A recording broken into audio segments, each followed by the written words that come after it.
কারো নির্দেশ লাগবে না। রাষ্ট্রের যখন শুনল রাষ্ট্র আজকে আক্রান্ত, এই আক্রমণ কিন্তু ব্যক্তির বিরুদ্ধে ছিল না, এটা ছিল রাষ্ট্রের বিরুদ্ধে। রাষ্ট্র যখন আক্রান্ত হবে আমাদের কি করণীয়? আমরা ওই দেখেন বেলা ফার্স্ট এড ট্রেনিং আগে শিখায়, বা একটা ই করলে কি হবে আগে শিখায় যে এরকম বিপদ হলে কি হবে। এরোপ্লেনে উঠলে আগেই কয় যে যদি কোনো কারণে প্লেনের গুলো দুর্ঘটনা ঘটে এমনি নামবেন, এই করবেন সেই করবেন, নিয়ম কানুন বলে দেয়, প্রস্তুত রাখে। সেরকম আমাদেরকে আগের থেকে প্রস্তুত থাকতে হবে।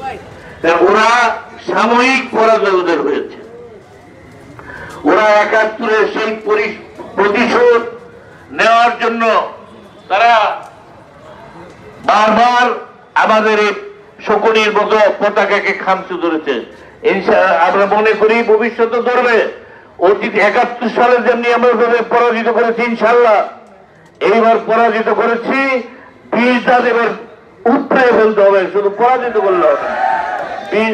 আপনার তারেক জিয়া গতকালকে আমি এক ঊর্ধ্বতন কর্মকর্তার সাথে টেলিফোন করলাম।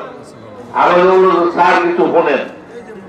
যা শুনাইলো তারেক জিয়ার কণ্ঠ, সে বিএনপির এক সিনিয়র নেতাকে বলছে যে কিছু আমাদের কিছু নেতা